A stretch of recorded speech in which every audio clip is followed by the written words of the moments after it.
All right, you ready to rock? Yeah, I'm ready to rock. Are you ready to rock? I'm ready. All right, welcome to the OutRunners podcast. I am your host, Taylor Rockwell. With me, I have my lovely co host. Hello. My name is Katia. Just call me Katia.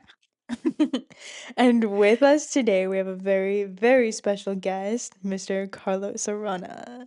We are so excited to have Carlos on the podcast today because he just did and completed two back-to-back 100-mile marathons, one here in the United States and one all the way across the country of Panama. So we're so excited. Thank you for being here with us today. Grateful for the opportunity to share stories and yeah, just kind of what this ultra community world brings out of people, just good stories of people taking their best step forward and growing. So cool. Glad to be here. Thank you for being here, Carlos. I wanted to start off by asking who is Carlos and why running? Carlos, at the moment, is a person taking their best steps forward, trying to help motivate, inspire others along their journey to do the same thing, and just trying to do hard things to keep on growing, not be comfortable, be open minded to new experiences. Like mentioned a second ago, I just did a ultra marathon in Panama, and that's was a kind of like a full circle moment for me because that's where I was born. So, and I've played tennis for Panama. So, just a cool opportunity for me to, in this new chapter of my life, go back there and take steps forward in that country where it all started for me. I lived there until I was 3.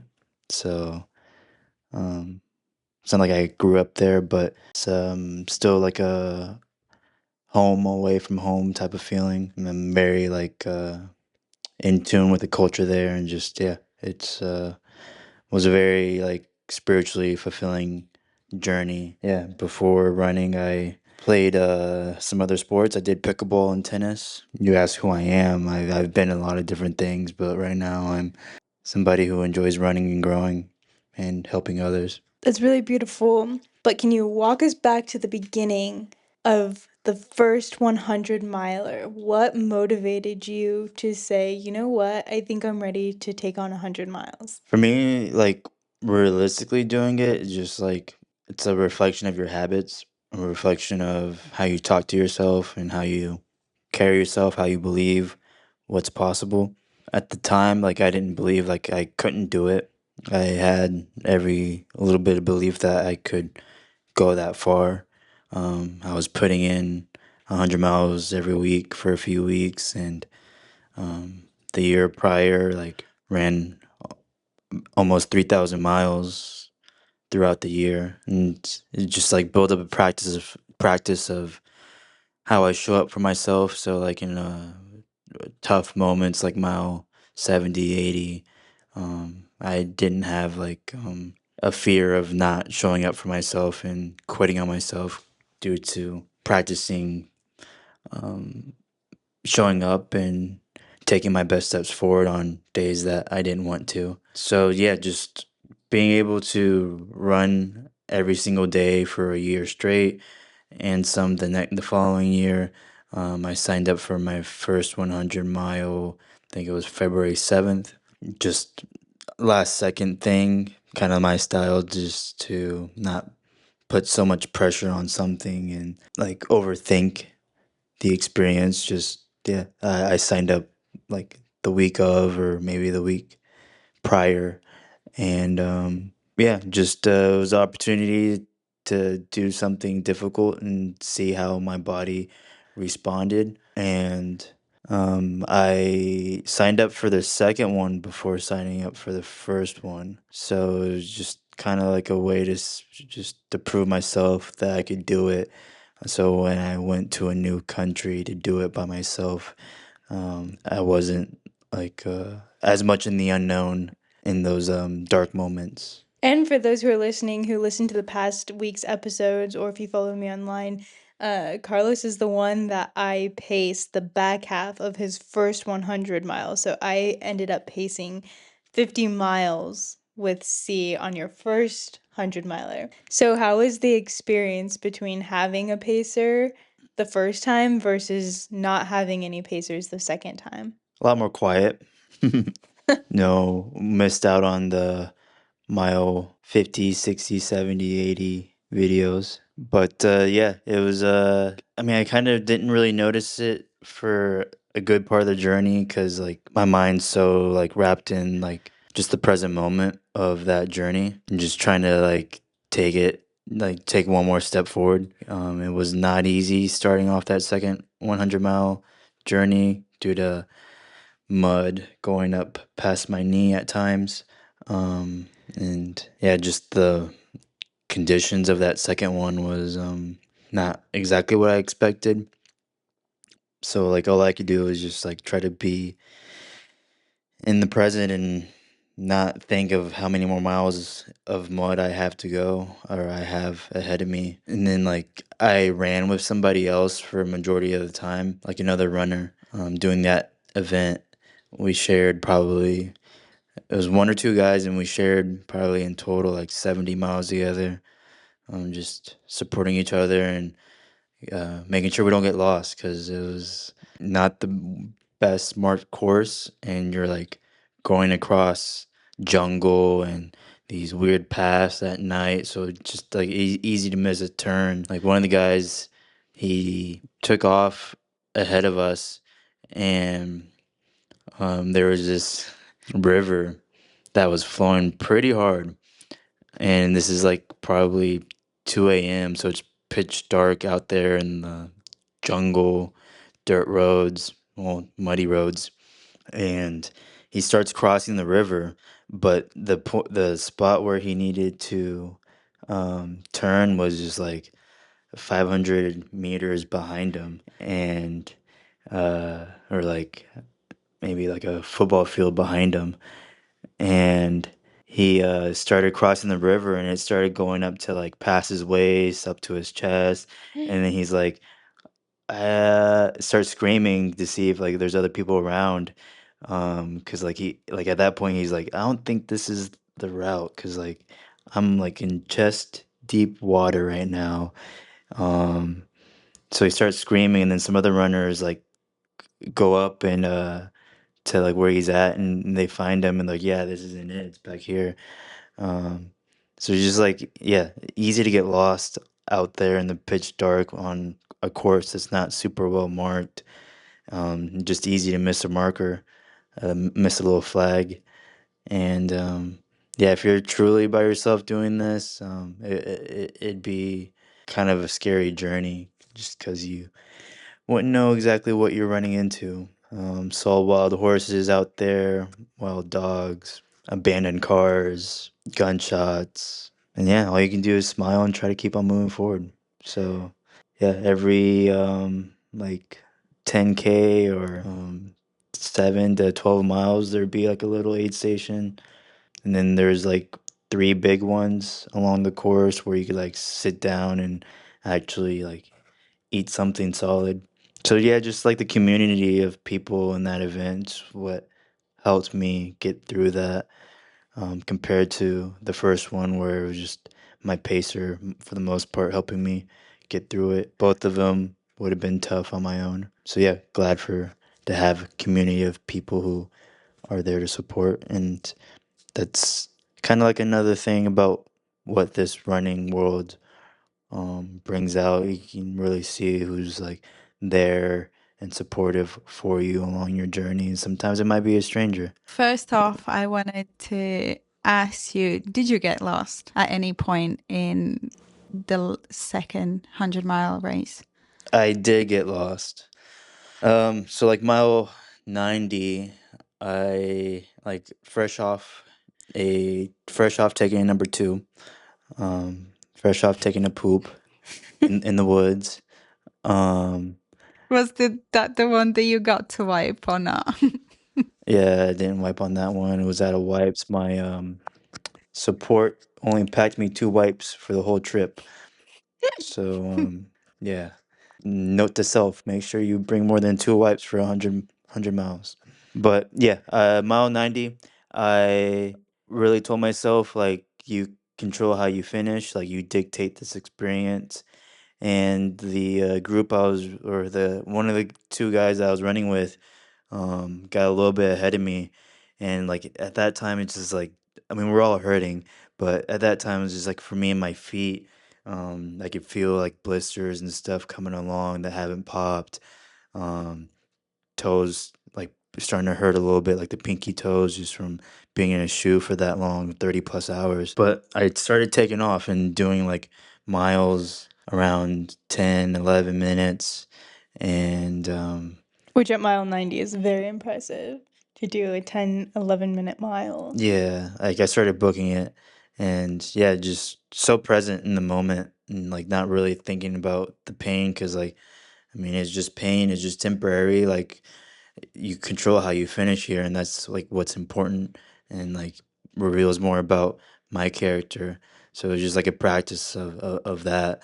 But there was like this super steep incline that never seemed to end for like 3 miles, and just a consistent gradual incline through like a neighborhood street.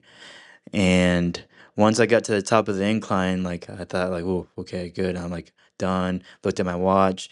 Watch said like mile 96, and like I just passed like at least 5 to 8 other people who were running while going up this steep incline pretty quick. So I'm like, okay, like I made up some ground, made up some time, like gonna have a good finish. And then like with my watch, like Garmin's supposed to be pretty good at like telling you when to turn and all that stuff, but I guess like the map I downloaded wasn't exactly spot on, or maybe just inexperience. But GPS on my watch wasn't really helpful, so that I had to rely on other runners to help me find the right path. But I came once I got to the top of this long, steep incline through the neighborhood. There, you could either go straight. Well, you went through some dirt roads, but you can either go straight, you could go left, or you can go right. I came across this intersection, and if you went straight, you could hear like 20 dogs barking up a storm, and like literally every house on that street had a dog. There was dogs on the street, like just like laying down, barking. And so I start going down that street because like I thought, okay, you just go straight. And I'm like looking on the side um of the path. There's not even like a sidewalk or anything, just like a dirt road with houses on the side. But I'm looking on the side because like bunch of runners have came through there that were doing like shorter distances, like 50K. Um, and they came through there like earlier on the day. So you could still see trash like on the side, like gels, water bottles, etc. So I'm like trying to like see if like if this trash is like from a runner. Like, is this Fanta bottle right here from like a runner, or is this just like trash from like the neighborhood? Um, so I spend like a good 30 minutes like doing circles around this neighborhood trying to find like the right point to like go. And like I lost track of the people that I passed. Like they all end up passing me as I'm like doing circles around this neighborhood, and they go down the right path that they needed to go to finish the race. And I luckily Panamanians like to party, so there was like people still up at 3 a.m. Like wrapping up their night. And I'm like, "Have you seen people running past here?" And she's like, "Yeah. They just keep going." And then they take a turn up there to the left and go by the cemetery. And I'm like, oh, the one path I didn't go. So she helped me get to the last checkpoint, or else I'd probably still be doing loops around that neighborhood, trying to figure out where the hell I'm going. But yeah, just like kind of frustrating because it's like, damn, you're only like a few miles away, and it's like 3 o'clock, 4 o'clock in the morning, and you just like been on your feet for 30 plus hours. But like, yeah, again, there's no ego out there. Whenever the job gets done, the job gets done. Extra credit miles, right? What I find most interesting about you specifically doing the 100 mile a second time is the first time, we talked about in previous episodes how you and I had made the decision to sleep on course to try to rejuvenate your legs. So the first 100-mile, you and I slept a couple hours on course and then finished the event. Slept However, 4 hours. yeah, we slept 4 hours. But then the second 100-mile event, you didn't sleep for 2 nights. Can you walk us through what it's like to not sleep 2 nights in a row while being on your feet and actually exerting mile after mile for 2 days straight? What is that like? Yeah. First night it was just like a interesting like first night is just like you're so I guess for myself so stimulated with the mud. And so like mind is focused on just getting through the journey. Um, and keep moving step keep taking steps forward. Correct me if I'm wrong, but this race started at night. Yeah, it started at 6 p.m. Sunlight completely went away by like 7 p.m. Um, the first 3-4 miles on like a cement road, and then after that, yeah, we hopped on trails and fought through mud for 40 miles. But yeah, just like going into it, like I knew like probably not gonna sleep. In my mind going into it, I wanted to do this event in Panama in under 20 hours. But after like 3 hours into it, you kind of realize like, damn, like if this mud continues, like this is gonna be one hell of a journey. Like I have no idea how long this is gonna take. But like yeah, you just try to stop like thinking so far ahead and thinking in the moment. Something I kept telling myself is just like just one more step. Said that in English and Spanish. Solo un paso más. So yeah, like just kind of have to like really adopt that mindset and live it on that journey. Not really think about like being sleep deprived. I mean, so are other people out there, but they're still moving forward. So just like yeah, motivating to see other people do that and not give up on themselves. And also, I didn't want to get lost and separated from the guys that I was moving with because, like, again, like my watch wasn't really doing the best with the GPS. So it's just like, I don't want to be out here by myself and end up getting lost because I ended up taking an hour nap. So, yeah, just so like in the moment, not really worried about sleep. Like, me naturally being a night owl anyways is just like whatever, just keep on playing in the mud, keep crossing these rivers. There's probably like 20 to 30 like river crossings, which is pretty cool for for an ultra. So your feet are actually completely immersed in water, soaked. Yes. Like and then like a lot of times it was funny because like you'd go into the river crossing, clean off your shoe, you get out of the river, and then you're climbing up a hill of mud, like right after, and just like, oh, there goes the clean shoes. Like I can't see what shoes I'm wearing anymore. Um, and then like next second, it's like you're in a knee deep mud again. Sticks came in handy because you could like with a pole check to see how deep the mud was in that spot you're about to take a step. Um, but yeah, like I can't imagine doing course without that course in those conditions without poles, because like how the heck are you gonna know where to step without falling in again and again and again and again and again? And then when you do fall in, how are you gonna get yourself out? Like it wasn't easy getting yourself out when you're like in knee deep mud. And then like yeah, at one point I got cramps just because of trying to pull myself out the mud so many times. Not cramps because of like me being physically like tired of running, just like weird movements trying to pull yourself out the mud. Yeah, just like one of those things, like a really awesome practice of like stuff's gonna go different ways out there, and things are gonna be a different experience. But like, how do you handle it and keep on moving forward?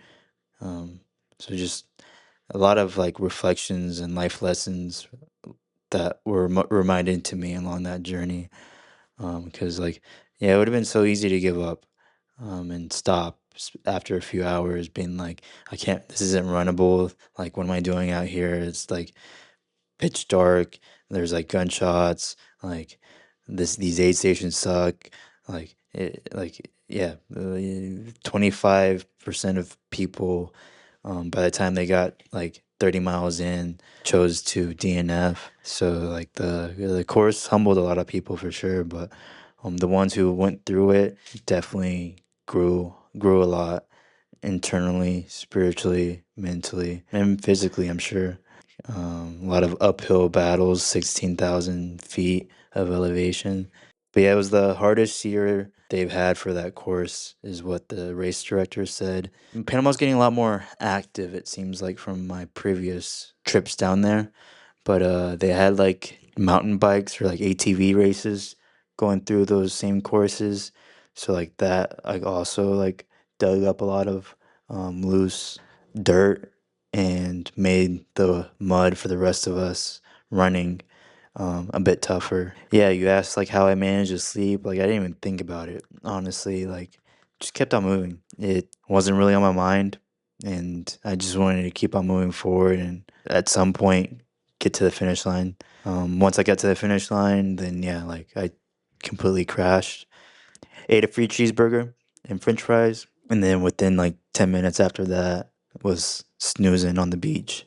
And don't you think that I sometimes feel like what you focus on, it kind of takes over? So you having all those experiences, not having the time to think about sleep, actually helped you not get sleepy, if that makes sense. Because I feel like sometimes I have that, and if I think too much about how sleepy I am, it gets worse. Versus when I kind of like make myself busy and think about how I'm gonna, in your case, how you're gonna get out of the mud and all those things, like not having the time to think about the sleep, it kind of helps it go away. And as you said, like after the race, when you Mhm. finish, you sat down and you kind of had the, oh, I'm actually tired. And then you kind of like switched off right away because you had the moment to think about the fact that you're actually tired and that you haven't slept. Yeah, like the job was done, so could put my mind elsewhere for sure at that time.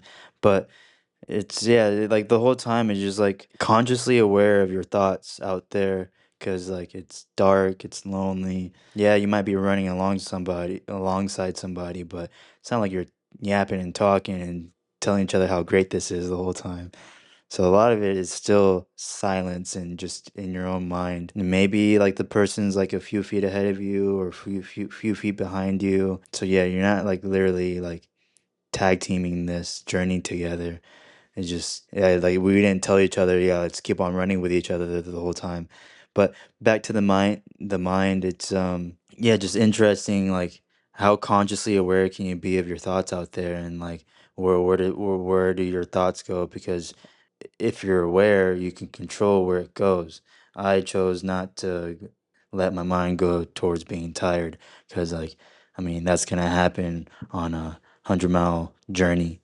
But for me, just like I said, just about taking one more step forward and showing myself what that looks like, and literally had to say that a million times, and then by the millionth step, like you're there at the finish line. Yeah, like I for me, like the sleep thing, like never really an issue. Other people took naps and stuff like that, but for me, it's just like keep on moving. Maybe the nerves of like being in a different country also like played a role in that. Like maybe you don't really feel like super safe and secure taking a dirt nap on the side of this path where like you have no idea where this is along the journey, and like you don't know who else can be like walking through here, or like animals that roam through here.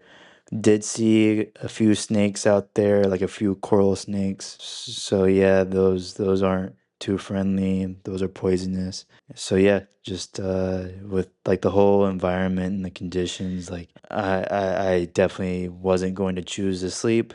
If I would have done it, it would have been like at an aid station. In our first 100 miles together, I shared on this podcast how DNF crossed your mind the very first 100 mile, did not finish. And at that time, I said, like, glad that thought entered your brain and you shared it with me, but let's let it go as quick as it came. And you and I never talked about it ever again after that. That was the most it was ever acknowledged in our first 100 miles together. In your second 100 mile on your own, did DNF ever cross your mind? No, like I never got to the point where I was like feeling broken out there. Like that same type of pain that I had at mile 80 with you, I ran through it on the second time I go around. So it's just like cool to see like again like cool to see for myself how much growth has happened, and that was only like a two week difference. Like the first go around, mile 80 came along and I could barely walk, and like I was acting out of character for myself. But like yeah, long journey like that. I mean, everyone grows, has to go through different things in order to grow. For me, that first ultra definitely helped me grow, allowed me to have the experiences I needed to do the second one on my own. DNF did not cross my mind. Mile 80 came, was still running. Mile 90 came, was still running, and it was a lot mentally an easier experience because like yeah, I look down at my watch and see like mile 70, mile 80, mile 90. But for me, like all that stuff didn't really matter. Like I I just try to focus on taking that next step forward, one more step forward, one more step forward, one more step forward. First ultra when with you, that experience is like again like my mind went somewhere else and I wasn't there in that specific moment. It went to like all the what ifs and the fears and the doubts. And the second one I controlled all that a lot better. Do you think being that you finished one prior just allowed in your mind space to just know with 100% certainty that you could do it? If I already did this 2 weeks ago, I just know I can do it this time. When perhaps the first time it was uncharted territory. Is there anything that you would say about that? Yeah, I mean, again, perspective is one hell of a thing. Sure, you can say that, but you can also look at it a different way. Like, I did 100 miles like 13 days before tackling on another one. I told my dad that, and he's like, "What the hell are you doing? Like, why? Like, what's the point of that? You already did it." Yeah, it's just like what kind of thoughts go in, and are you aware of them? And it wasn't like it was easier. More sleep deprived. Started at 6 p.m. Didn't start at 6 a.m. Like had to take a 2.5 hour bus ride to get to the start line, and it's a lot smaller group. You're not doing laps, so it's just like a straight line. So if nobody's in front of you, nobody's behind you, then you're gonna be on your own because it's not a loop. Nobody's gonna come back around. Yeah, different country, different elements, different humidity. Within the first 5 miles, like I was drenched. People running alongside me before the sun went down, like you could see like their pants like dripping sweat. So just like yeah, like and then you start going through the mud and just like yeah, you could ask yourself why am I doing this? A lot of people did, and they chose to DNF.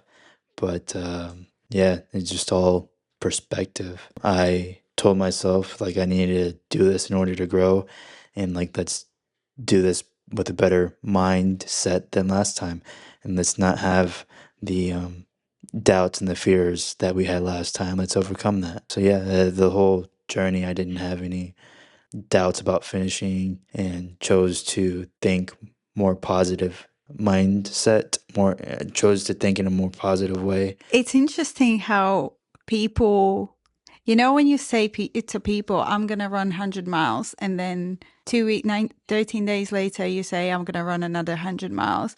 For maybe people that are not into running, it would seem, you know, how your dad said, like, why? Why are you doing it? Well, those two races were completely different Hmm. because, yes, they were both 100 miles, but one was looped one, you had people around you. It was in a country you live in, you know, things around you and everything, versus going back to Panama, going from A to B, having a whole different experience. At the end, yes, it was the 100 miles for both, but both of them have a completely different story. And I wanted to ask you what what is the main thing that you learned in each of those races, considering it was 100 miles each, but they were completely different story, completely different experiences, completely, I would assume, completely different mindsets as well. I mean, yeah, like this ultra world is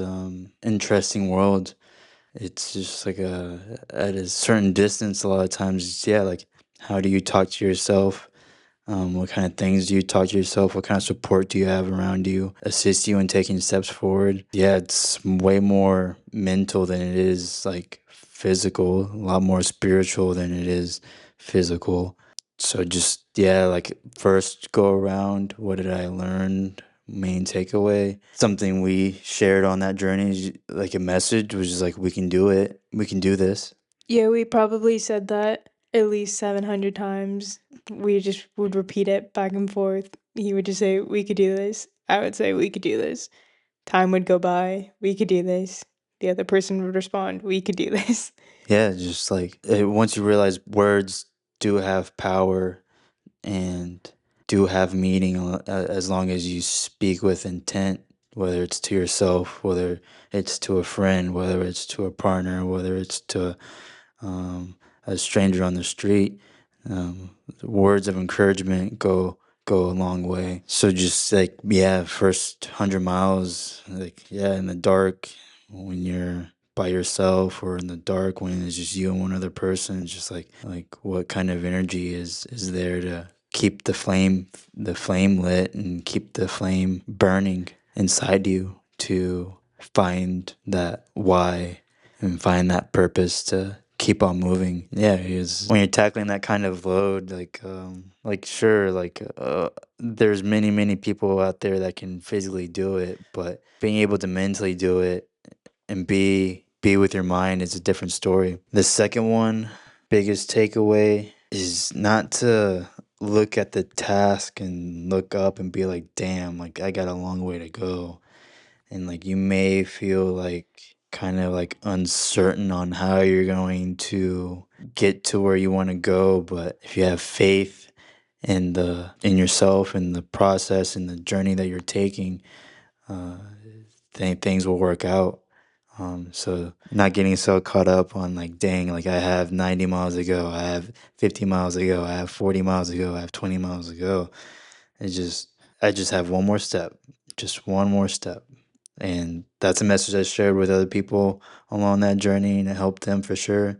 Like I got messages from people just like excited to find me on social media and like saying just one more step, exclamation point, exclamation point. Yeah, it's a message I shared with myself and many others, just to kind of lighten the mood and remind people that focus on now. You can't put your mind in other places. Yeah, I think it's like interesting too to watch you go through the experience in real time, like me being there with you, and then watching you go and do the experience on your own, because the first one I feel like I had this opportunity of getting insight on what it actually feels like, what it actually looks like. And now even the second one, you're saying like, "Oh, we saw snakes and the mud was up to our hips, and we couldn't sleep and I got lost in these neighborhoods." I feel like I can't even comprehend what journey you just went on.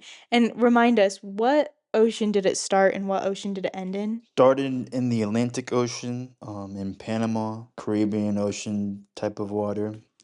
And then we finished in the Pacific Ocean on the other side of Panama. This is going to be a hot take, but Katia and I have talked a lot on this podcast about expectations, going into events with expectations, whether that's a time expectation, a performance expectation, how you think it's going to go, and how ultimately that has failed us. However, C has a very interesting philosophy on this, and I want you to share your wisdom with us. But event versus race, why is it important how you market it in your brain, how you say it, and what is your overall opinion with events versus races? First, I need Katia's opinion on, is it a race or is it an event? I think it depends for me personally. In a way, the event for me would be when I go to experience the thing,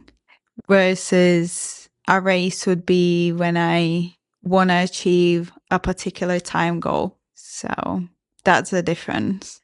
But I'm starting to, I think you picked my brain when we first met. I think that was one of the first questions you asked me, because I used to call every event a race, but I think I also used to would race every single event I participated in.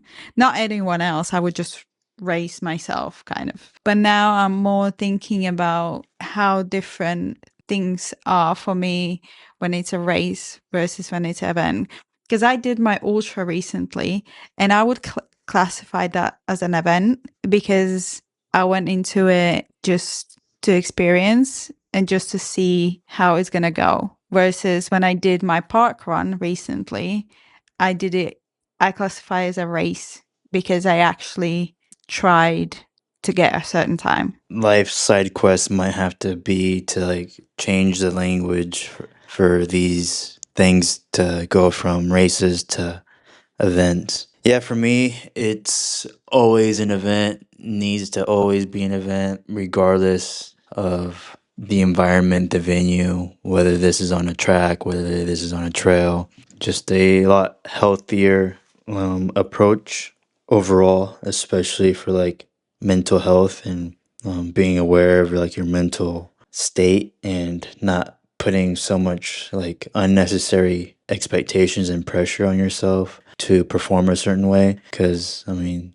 like, yes, always take your best step forward, but once you have these perceived expectations on how things should go, if and when they don't go that way, it takes away from the experience, takes away from the event, and maybe it inhibits you to other opportunities of growth. For example, like I just ran a marathon this past weekend, run the Alamo Marathon. I came in first place the year before. I was defending champ. Fun fact, in case you haven't heard. Also, he ran this marathon the very next weekend after running his second 100-mile event. True story. But yeah, I wanted to obviously experience another opportunity of winning that event again. But once I got going, got to like mile almost 10-ish, and then I started having this pain in my foot that prevented me to go as fast as I wanted to between like mile 10 and 20. It's not like I got down on myself and said, well, this sucks. Why did I do this? Like my experience went elsewhere in that moment, and like literally every single person I passed, and I passed a bunch of people because I passed like all the people doing the half marathon at probably like a 3 hour pace. But yeah, I passed all those people, and every single time I passed a person, I would tell them like good job or give them some other words of encouragement, and it became a lot more fulfilling than winning the event, being in first place in general, because I helped others take better steps forward. So it's just like, yeah, you can get caught up in the rat race, or you can like appreciate the beautiful opportunity you have to take a step forward and help others. And it's just kind of like, what's your purpose? Like, yeah, you can win every single race that you enter, but who's gonna care? Like, who'd you impact? And like what impact did you have with those steps forward that you took? So just like at some point in running, especially in long distance, like it kind of like humbles your ego, and you kind of have to stop being so self-centered and it be all about you. Because to run these events, even just like you come across so many aid stations of beautiful selfless people that are cheering you on. You're a complete stranger, they have no idea what your name is, you're just number 336 to them. But they're cheering you on, giving you words of encouragement, and just like, yeah, like not every event in life is like that, and just like, yeah, special that running provides that opportunity for people. I think Katia and I had a similar experience in Hawaii. Yeah. Yeah. That was the first time I didn't go into the event chasing something, not chasing the number. So, and I think it's going to be my favorite race for forever because it was a Yeah. whole different experience than it was just to chase a number. So that was a beautiful event. Yeah, people always like who don't run ask me, like, I tell them like I'm running XYZ. They're like, dang, like, what are you running from? And I'm like, I'm not really running from anything. If any, like, yeah, if anything, I'm running towards certain growth, certain opportunities for myself. Yeah, just like, you dictate the experience that you have, and if you're only so caught up on like one specific experience, one specific goal, it prevents you from experiencing things that you never thought might be possible, or never like even cross your mind. And just like, we're all in this for like finding some kind of fulfillment on this journey, and fulfillment with these steps forward. And if we can make it purposeful and intentful by our actions, and not so be caught up on our ego, it becomes that true fulfillment that we're looking for. I feel like, not just shallowness because we are able to run a marathon in under 3 hours, or we're able to do 100 miles in X amount of time. None of that means anything if you don't inspire anybody to take their best step forward. That's so beautifully said. And in addition to that, if someone is listening to this and they want to run 100 miles, what advice would you give them? You can do it. Sign up. Do it. What are you waiting for? The only thing you're waiting for is the excuses going through your mind. I haven't trained. I can't do that. I have other obligations. Yeah, if you want to do it, do it. Nothing's stopping you other than your mind. That's why it's so mental. And if you don't think you can do it, just spend more time with yourself in a quiet environment until the inner dialogue becomes more positive. And it's just like, yeah, a reflection of the journey is just a reflection of where you need to love yourself a little bit more. So yeah, if inner dialogue isn't there, you just need to love yourself a little bit more. Well, thank you so much for your words of wisdom. It was such a beautiful experience to run the first 100-mile with you, and then also just to cheer and support the second one, and then watch you run the Alamo Marathon immediately afterwards. Kudos to you. Well done. You know, you definitely inspire others out there, including me. Thankful to have you in this running community. You're just a really bright spirit, and thank you for just sharing your energy with us today. Very appreciative. Katia and I always end out the podcast every single week with one thing that we're most grateful for. So, what is one thing that you're most grateful for in this moment, or just in general? Well, first, thanks for having me on the podcast, ladies. I appreciate the opportunity and the support that y'all have shown, and appreciate the steps forward we've taken together. Yeah, anything I can do to help and inspire, I'm always all in for. With that being said, I am grateful for another opportunity to help others take their best step forward, and hopefully inspire somebody with some belief, or maybe a different perspective on how to potentially look at things and continue to grow on their journey. Katia, what are you most grateful for? I actually just wanted to say that I'm grateful for C for sharing what he did, but he literally said that he's grateful that he can share. But I am honestly, I think when we met and you did ask me about the race and event, it really made me think about how I'm approaching things when it comes to running. Because as I said before, I would be racing and looking at the numbers and things like that. And now I'm kind of more focusing on the experience.